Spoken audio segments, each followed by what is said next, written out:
Hello বন্ধুরা, এই মুহূর্তে রয়েছে রাজ্যের সমস্ত কৃষকদের জন্য বিরাট বড় সুখবর। আপনি যদি একজন কৃষক হয়ে থাকেন এবং পশ্চিমবঙ্গ সরকারের কৃষক বন্ধু প্রকল্পের প্রথম কিস্তি অর্থাৎ খরিফ মৌসুমের টাকার জন্য অপেক্ষা করে আছেন, তাহলে এই মুহূর্তে রয়েছে আপনার জন্য দুর্দান্ত সুসংবাদ।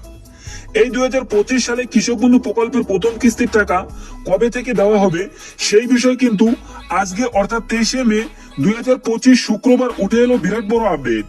এছাড়াও অনেক কৃষকদের ব্যাংক অ্যাকাউন্টে কিন্তু টাকা ছাড়া হয়েছে। তো কোন কোন কৃষকদের অ্যাকাউন্টে টাকা ছাড়া হয়েছে সমস্ত বিষয় নিয়ে কিন্তু আলোচনা করা হয়েছে আজকের এই গুরুত্বপূর্ণ ভিডিওটির মাধ্যমে। এছাড়াও কৃষক বন্ধু প্রকল্পের নতুন কিছু আপডেট নিয়ে আলোচনা করা হয়েছে আজকের এই ভিডিওটির মাধ্যমে। তাই ভিডিওটি একটুও স্কিপ না করে পুরো ভিডিওটি দেখতে থাকো। যে সমস্ত কৃষক ভাইয়েরা এখনো পর্যন্ত চ্যানেলটিকে সাবস্ক্রাইব করেননি, আপনাদের বরাবরই রিকোয়েস্ট করছি মনে করে চ্যানেলটিকে সাবস্ক্রাইব করবেন, কারণ আমার এই চ্যানেলে রাজ্য ও কেন্দ্রীয় সরকারের সমস্ত আপডেট সবার আগে সঠিক সময় দেওয়া হয়ে থাকে। চলুন বন্ধুরা, এবার দেখে নেওয়া যাক কি বলা হয়েছে আজকের এই প্রতিবেদনে। বাংলার কৃষকদের জন্য সুখবর, কৃষক বন্ধু প্রকল্পের প্রথম কিস্তির টাকা দেওয়ার ফাইনাল তারিখ ঘোষণা। অবশেষে এই কৃষকদের ব্যাংক অ্যাকাউন্টে টাকা ছাড়লো। 2025 সালের কৃষক বন্ধু প্রকল্পের নতুন কিছু আপডেট। 23শে মে 2025 শুক্রবার পশ্চিমবঙ্গের মুখ্যমন্ত্রী মমতা বন্দ্যোপাধ্যায়ের নেতৃত্বে রাজ্য সরকার সাধারণ মানুষের কল্যাণে একের পর এক প্রকল্প চালু করেছে। সেই সব প্রকল্পের মধ্যে কৃষকদের জন্য অত্যন্ত গুরুত্বপূর্ণ একটি হলো কৃষক বন্ধু। এই প্রকল্পের মাধ্যমে কৃষকদের আর্থিক সুরক্ষা এবং সামাজিক নিরাপত্তা নিশ্চিত করার এক আন্তরিক প্রয়াস করা হয়েছে। এই প্রকল্পটি প্রথম চালু করা হয় 1 জানুয়ারি 2019 সালে।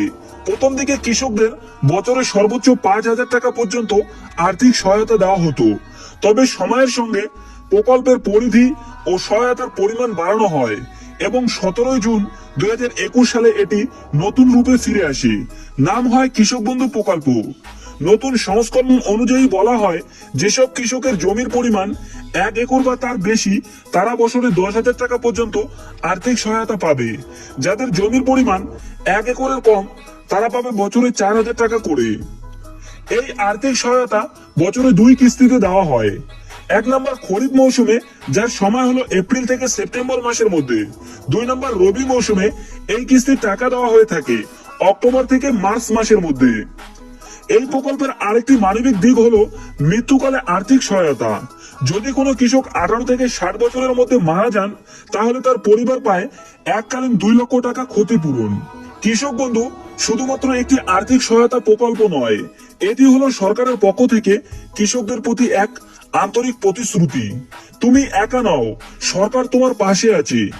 এই মুহূর্তে রাজ্যের লক্ষ লক্ষ কৃষক অপেক্ষায় রয়েছেন কৃষক বন্ধু নতুন প্রকল্পের 2025 সালের প্রথম কিস্তির টাকার জন্য। নিয়ম অনুযায়ী এপ্রিল থেকে সেপ্টেম্বর মাসের মধ্যেই এই কিস্তির টাকা দেওয়া হয়ে থাকে।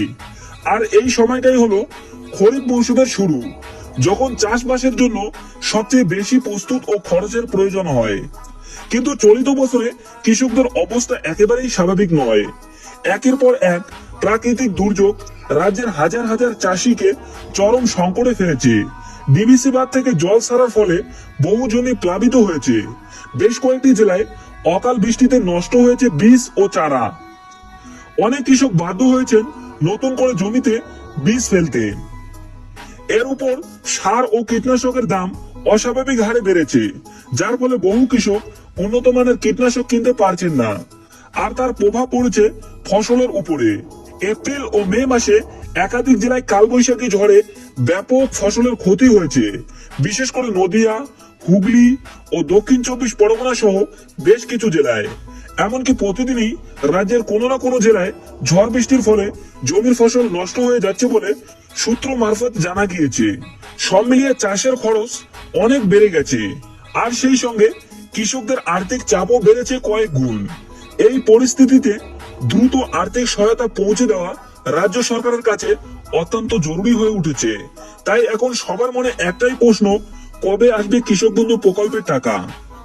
গত কয়েক বছরের রেকর্ড বলছে 2021 সালে টাকা এসেছিল 17 জুন, 2022 সালে 27 জুন, 2023 সালে পঞ্চায়েত ভোটের কারণে টাকা দেওয়া হয়েছিল 26 এপ্রিল, 2024 সালে টাকা আসে 12 জুন 2025 সালে সরকারের তরফ থেকে এখনো পর্যন্ত কোনো নির্দিষ্ট তারিখ ঘোষণা করা হয়নি। তবে বিশ্বস্ত সূত্রের খবর অনুযায়ী 27শে মের পর থেকেই টাকা পাঠানোর অফিসিয়াল কাজ শুরু হতে পারে। সবকিছু ঠিকঠাক থাকলে জুন মাসের দ্বিতীয় সপ্তাহের মধ্যেই অর্থাৎ 13 জুনের মধ্যেই নথিভুক্ত কৃষকদের ব্যাংক অ্যাকাউন্টে টাকা পৌঁছে দেওয়ার সম্ভাবনা রয়েছে। এখন শুধু অপেক্ষা নবান্নের নির্দেশ এলেই রাজ্য জুড়ে শুরু হবে টাকা পাঠানোর প্রতিক্রিয়া। 2025 সালে রাজ্য বাজেটে কৃষক বন্ধু প্রকল্পের টাকার পরিমাণ বাড়ানো হয়নি। এই সিদ্ধান্তে অনেক কৃষকই কিছুটা হতাশ, কারণ বর্তমানে চাষের খরচ যেভাবে বাড়ছে তাতে অনেকে আশা করেছিলেন এই প্রকল্পের আর্থিক সহায়তা কিছুটা হলেও বাড়বে। তবে বেশ কিছু সূত্র মারফত জানা গেছে আগামী বিধানসভা নির্বাচনের আগে কৃষক বন্ধু প্রকল্প সহ আরো কিছু সরকারি প্রকল্পের টাকার পরিমাণ বাড়তে পারে। যদিও এই নিয়ে সরকারের তরফ থেকে এখনো পর্যন্ত কোনো ঘোষণা হয়নি, তবে বেশ কিছু সূত্র মারফত জানা গেছে কৃষক বন্ধু প্রকল্পের ভাতা 1000 টাকা পর্যন্ত বৃদ্ধি হতে পারে। অর্থাৎ যারা বছরে 5000 টাকা প্রতি কিস্তিতে পেতেন তারা 6000 টাকা পাবে, আর যারা 2000 টাকা প্রতি কিস্তিতে পেতেন তাদেরকে 3000 টাকা দেওয়া হবে। এছাড়াও বাংলার মা বোনদের জন্য লক্ষ্মীর ভান্ডার প্রকল্পের ভাতা বাড়ানোর বিরাট সম্ভাবনা রয়েছে। প্রকল্পে টাকা বাড়লে বাংলার মা বোনেরা যে কতটা উপকৃত হবেন তা আর নতুন করে বলার অপেক্ষা রাখে না, কারণ এই প্রকল্প বহু কৃষক পরিবারের জীবনে শুধু আর্থিক সহায়তা নয়, একরাশ ভরসা এবং সম্মানের জায়গা তৈরি করেছে। 2025 সালে কৃষক বন্ধু প্রকল্পের গুরুত্বপূর্ণ আপডেট। 1 নাম্বার, প্রত্যেক কৃষককে অবশ্যই নিজের ব্যাংক অ্যাকাউন্টের সঙ্গে কেওয়াইসি আপডেট এবং আধার লিঙ্ক আছে কিনা তা নিজে গিয়ে ব্যাংকে চেক করে নিতে হবে। কারণ আগের কিস্তিগুলির সময় বহু কৃষকের অ্যাকাউন্টে শুধু এই কারণে টাকা জমা হয়নি, যদি কারো ব্যাংক অ্যাকাউন্টে আধার লিঙ্ক বা কেওয়াইসি সম্পূর্ণ না হয় তাহলে সেই কৃষক টাকা পাওয়ার তালিকা থেকে বাদ পড়তে পারে। তাই সমস্যা এড়াতে হলে যত তাড়াতাড়ি সম্ভব এই বিষয়গুলো ব্যাংকে গিয়ে ঠিক করে নেওয়ার প্রয়োজন। এরপরে 2 নম্বর বলা হয়েছে, যদি কোনো কৃষক নতুন করে জমি কেনেন এবং সেই জমির তথ্য কৃষক বন্ধু প্রকল্পে যুক্ত করতে চান তাহলে দেরি না করে দ্রুত স্থানীয় কৃষি অফিসে বা ব্লক অফিসে যেতে হবে। সেখানে তাকে নতুন জমির সমস্ত কাগজপত্র যেমন রেজিস্ট্রি কপি, জমির পরিমাণের তথ্য এবং পরিচয় পত্র নিয়ে যেতে হবে। এরপর অফিস থেকে একটি নির্দিষ্ট ফর্ম নিয়ে ফর্মটি সঠিকভাবে পূরণ করে প্রয়োজনীয় কাগজপত্র সহ আবার অফিসেই জমা করতে হবে।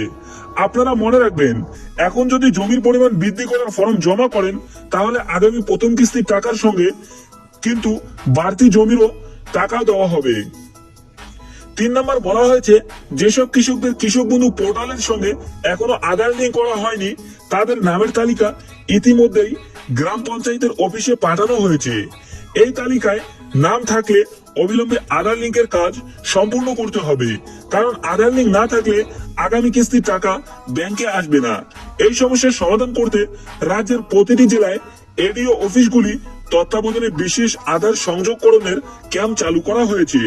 বিশেষ করে দেখা যাচ্ছে অনেক কৃষকের আধার কার্ড, ভোটার কার্ড এবং জমির কাগজপত্রের নাম বা ঠিকানা মিলছে না, যার ফলে আধার লিঙ্ক করতে সমস্যা হচ্ছে। যাদের এমন সমস্যা হয়েছে তাদের উদ্দেশ্যে বলা হয়েছে শীঘ্রই এই সমস্যাগুলি সমাধান করে আধার লিঙ্ক করিয়ে নিতে। তাই নিজ দায়িত্বে নিকটবর্তী পঞ্চায়েত অফিসে গিয়ে নামের লিস্ট দেখে আসুন। তালিকাভুক্ত উপভোক্তাদের জন্য প্রয়োজনীয় কাগজপত্রের তালিকা। 1 নম্বর বলা হয়েছে আধার কার্ডের জিরক্স, 2 নম্বর বলা হয়েছে ভোটার কার্ডের জিরক্স, 3 নম্বর সিঙ্গেল অ্যাকাউন্ট ব্যাংকের পাসবইয়ের প্রথম পাতার জিরক্স, 4 নম্বর জমির হাল রেকর্ড জিরক্স, 5 নম্বর বলা হয়েছে আধারের সঙ্গে যুক্ত মোবাইল নম্বর। সব কাগজের নিচে সই করে নিয়ে যেতে হবে। তো বন্ধুরা, এই ছিল আজকের আপডেট। রাজ্য ও কেন্দ্রীয় সরকারের আপডেট পেতে আমাদের চ্যানেলটিকে সাবস্ক্রাইব করুন। দেখা হচ্ছে আগামী কোনো নতুন ভিডিওতে। ততক্ষণ সুস্থ থাকবেন। ধন্যবাদ।